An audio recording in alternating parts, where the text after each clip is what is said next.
The search engine landscape has changed again. We're no longer just chasing keywords and climbing rankings. We're navigating a world where AI is answering questions before users even click. Welcome to the era of answer engine optimization, where trust, clarity, and credibility determine visibility. So what does this shift mean for marketers, business owners, and brands trying to stay relevant in a world of zero-click searches and AI-generated answers? Let's leave the echo chamber to break down what we learned and what we need to do next. Hello and welcome to the Rethink Marketing Podcast, where we relentlessly revisit and reframe the rules of ROI. I'm Paul Frodge, joined by Mr. Marketing himself, and for today's episode, the retrospective roundup on the art and ascent of AEO, Colin Jeffries. Colin, how are you today? Hey, Paul, I'm doing well. Hope you can say the same. What is it today that we're rethinking? Yeah, so today what we're going to do is recap our conversations over the last two episodes with Bree Hadnot from our agency, our AEO and SEO expert, who helped us really unpack how platforms like Google's AI overviews and ChatGPT, Perplexity, and so forth are rewriting the rules. So what's rising to the top isn't just content, it's the right content structured for speed, helpfulness, and authority. So interested in recapping this. I know that those that have listened over the last couple of episodes had heard a lot, but really wanted to dig into some key highlights here. Absolutely. So, Paul, before we dive in too deep, let's redefine what AEO means. So SEO being search engine optimization, obviously AEO meaning answer engine optimization. So we've heard a lot of people throw around terms like AIO, artificial intelligence optimization. AEO is a little bit more all-encompassing, where it's not just speaking to the platforms that you mentioned earlier, like ChatGPT or Gemini or what have you, but it's also optimizing around Google's AI overviews and those types of things, rather than traditional keyword rankings that we think of from a search engine optimization perspective. So wanted to just lay the groundwork in case somebody's joining us today and they missed the last two episodes, which I'd recommend going back and listening to. But Paul, at a high level, what are some of the trends or the shifts in user behavior that you've noticed that are leading you to rethinking SEO as it pertains to answer engine optimization? Absolutely, Colin. Interesting enough, I know a lot of different people of a lot of different communities and different marketing positions, and even clients of ours listen to this podcast. So I know we're redefining and understanding what AEO is. So for those that are really entrenched in this, I also don't want this to be the novice approach to this, but wanted to continue to educate those that don't completely understand this, that are interested in learning more. So, in recapping, about 58.5% of Google searches are zero click. So users are really getting answers without visiting websites. We just had a client reporting meeting today where we were educating and understanding that, because the metrics on the website went down a decent amount percentage-wise, and really educating that that's not a bad thing, because the AI overview is where they're showing up for all of our AEO efforts, and looking at the opportunities for them to show up within Gemini and ChatGPT and really put a concentrated effort into that. So just because the metrics are going down, and I know we're going to talk a little bit about this, even in the next episode a little bit too, but looking at having website traffic go down doesn't necessarily mean it's a bad thing. Absolutely. And I think one of my big takeaways from the conversations the last couple of weeks, and even spilling over too into a conversation we had maybe 4 or 5 weeks ago, Paul, or I should say an episode that dropped maybe 4 or 5 weeks ago about website traffic decreasing, which you just described, is we have to think about answer engine optimization beyond just the pages of our website. And historically, SEO was all about, is your website ranking? Is a page on your website ranking? It was very myopic, very focused on assets that we own. And with AEO, I'm thinking about, okay, how can I go get content of mine on Reddit, on Forbes, on these other platforms? And I intentionally say Reddit and Forbes because they're sort of opposite ends of the spectrum. One being a user generated platform in Reddit, and the other one being an expert multinational publishing platform where the rigors of actually publishing content on Forbes are pretty high. So how can I go and actually create content on a variety of platforms that will then roll up to answer engine optimization? It's not just about who's hitting a landing page. It's more about who's finding my content, whatever platform it's on. Totally makes sense, Colin. And thinking about the trends and shifts in behavior, besides that, Google searches are zero click. Platforms like ChatGPT are receiving 4.5 billion visits per month. We talked a little bit about that with Bree, showing really that explosive growth in AI-based queries. That's right, Paul. And when folks are hitting ChatGPT, they're asking for advice that they would be asking a friend, or they're asking for project work that they would previously have been asking an intern, or they're asking for notes and summaries and things of that nature. The way that we're using ChatGPT, and I'll throw Gemini in there and some other platforms as well, it's all about prompts. And so when we think about how people were using Google in the past, it was sort of a question and answer. YouTube rose as the world's second largest search engine, where people were looking for specific types of content, typically shorter form content, to answer questions like, how do I X? How do I increase my max bench press? How do I replace a faucet? How do I fill in the blank, right? In Google, they were asking these simpler, easier to answer questions. Now with ChatGPT, we're seeing much more complexity around what is being asked and the answers that are being presented. And so when we're thinking about AEO, it's not, again, classic SEO example was, I want to rank for Chinese restaurants near me. And so we're building out all these pages that are going to rank for local search, and we're trying to game the system. And we've got our Google business profile that's updated, and we're posting content there. And, we're making sure that we're showing up appropriately on the various directories, Urban Spoon and Yelp and TripAdvisor and all these other places that are listing restaurants. But today, when we're thinking about it, it's answer engine optimization. And yes, we still need to be visible on rating and review sites, because when somebody's looking for, I'm spending 3 days in Atlanta and I really like Chinese food, where should I eat?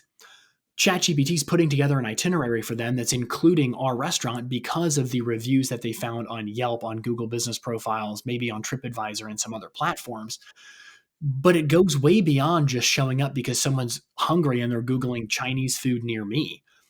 And when we're thinking about the massive difference in those two tactics, how we go to market digitally is going to change. And it is changing. Well, that's amazing. You look at it, and how many years of Google search did it take to get to this place that we're really full force into it so quickly? We went from feeding Google as Chinese places near me to, almost like talking to a toddler, to now having complex conversations with the AI opportunities that are out there. That's right. A lot of people are using ChatGPT as an executive admin.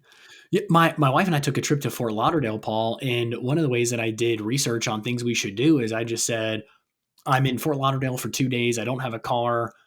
Here are the things that I like. Here are the things that I like to avoid. Can you put together a schedule of the top things I should see, the top places to eat, the best beaches to visit, all this stuff? And, boom, it spits it out. And I didn't have to do more than a couple of minutes of research and write a really strong prompt. And that's the kind of power that we're seeing with AEO that we weren't seeing with SEO. From SEO, I could have Googled, best things to do in Fort Lauderdale or best restaurants to eat at or what have you. But it's incumbent on me to be doing a lot of research versus leveraging AI to do the research for me. It's much different. And that kind of harkens back to what I was saying earlier, which is from an SEO perspective, I wanted my Google business profile or my website or a particular page on my website to rank really well. And now when I'm thinking of AEO, I just want my content to be rolled up from an AI perspective and served to the person who's doing the query entry. And I don't care where it's coming from, but the more platforms that it's on, the higher the likelihood that it's actually pulled in. I don't want it just to be on my website. I want it to be across platform. So that way, when ChatGPT or Gemini or fill in the blank is scraping the annals of the internet, it's pulling in lots of content that is actually echoing things that saying, if you want a plumber, here's a well-ranked one with a strong website who has people that are published on these different platforms. That's who you want. You want to eat at a particular type of restaurant? Here's one that has good reviews across platforms, that provides online reservations, that's open at the time that you're interested in being there. Boom. And it's looking at these things across a whole matrix of factors, not just who has the most backlinks or who's doing keyword stuffing or what have you. You made a good point there, Colin. One thing I caught there is on the website, you talk about strong websites. So that is something that is controllable for businesses and marketing professionals to be able to continue to update that. Yes, website traffic is going down, but the AI opportunities that are pulling from your website are still very relevant. Absolutely, Paul. And when I'm talking about multiple platforms, I'm certainly not suggesting that we follow the trend of, I'm going to say it was the early 2000s, maybe 2010 or 2015, when lots of small businesses decided, I'm not paying for a URL and website hosting. I'm only going to have a Facebook page. And if you want information, you go to the Facebook page. I'm not suggesting that we get rid of websites at all. In fact, I'm thinking of AEO more today. This may evolve over the course of time as AEO itself evolves, but the website is sort of the core. That's where we're going, and we're creating expert content, and we're hosting videos, and we're sharing client testimonials and white papers and all sorts of stuff. That's our hub. But we're also going out to, in the case of a home improvement company, we're also going out to Angie's, which used to be Angie's List, and we're also going out to the BBB, and our founders also speaking and getting um, conferences and keynotes that are being posted on YouTube, and we're also part of fill in the blank, and we're doing all of these different things that are collectively making us very attractive to these artificial intelligence, these answer engines that are rolling things up and responding to queries that are being punched in a way that was different when we thought historically about the website as the core, and then the ancillary functions were all backlinks. Well, now I'm thinking of the ancillary functions as places where I'm distributing expert content, where I have answer engine optimization taking place. So that way it's not just my website hosting the content, but it's hosted across platforms and it's being rolled up in this answer engine. Yeah, it totally makes sense. And let's skip ahead for just a minute to the tactical AEO tips that we heard from Bree. Let's talk about the lead with the answer, not the hook. What are your thoughts there? I do want to be clear really quick, Paul, that AEO is not replacing SEO. It's really building on a healthy SEO function. So when we think of traditional SEO, backlinks, page structure, what users are actually doing when they hit your site, site speed, et cetera, those are still very foundational. AEO is shifting to the answer first mentality that you just talked about. And I see beginning with the answer in mind as building trust. And so what we're doing is we're taking search engine optimization, and people can use ChatGPT and Gemini and other things to really expand SEO and to be a force multiplier for their SEO efforts. But when we're thinking about AEO, it has to be done across platforms and across the board. And so starting with the answer first, I think really helps us understand, what are people looking for? What do they want? What information might be beneficial? What information is very crowded and already being answered by all of my competitors in the industry? What can I add to that would be helpful, et cetera? It goes back to one of the core fundamentals of marketing, which is know your audience. Yeah, totally makes sense. You make a good point there, and Bree brought it up, is that helpfulness. Prioritizing that, building that credibility. Bree also talked about, those first 2 to 3 sentences should directly answer the user's query. So opportunities there where it's all building on that foundation to get to the point of the AI search being able to pull your business up and be able to rank and being able to be there for those users that are searching. Exactly, Paul. And I think being there is really important because one of the things that I've noticed about AI, and I'm not alone in this at all, is that it's shortening buying cycles. So it used to be that, let's say you're taking your wife out to a nice dinner, you might have spent historically 30, maybe more minutes, let's say 30 to 60 minutes researching restaurants. What's in your budget? What's she going to enjoy? What has nearby parking? What's close to, whatever activities that you're doing before or afterwards or what have you. You do this kind of analysis with your human brain to arrive at one or two options, your consideration set, as we marketers like to call it. Now you don't have to think about any of that. You're relying on you're sort of externalizing it or outsourcing those questions to Gemini or ChatGPT or whatever, where you're able to now say, hey, here's the situation. We have this event at this time in this location. Find a restaurant for me with free parking that's close to this thing, that doesn't have seafood, that doesn't have this, and that offers outdoor seating or whatever. Boom. And then it finds it. So instead of you spending 30 minutes previously thinking about the whole matrix of factors that go into your decision, now that buying process went from 45 minutes down to 3 minutes. And then you're able to spend time looking at the menu and deciding what you actually want to buy.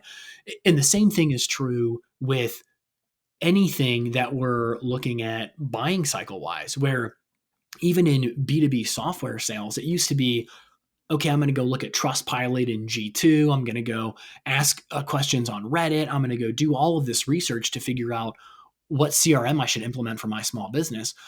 Now that 2 months or 6 weeks of research gets cut down to 20 minutes, where I'm entering a couple of different prompts into an answer engine. I'm getting the exact responses that I need, and it's doing all the legwork. It's scraping Reddit. It's scraping Trustpilot and G2 and Forbes and all of these other platforms to pull out information that's beneficial for me to make that decision as quickly as possible.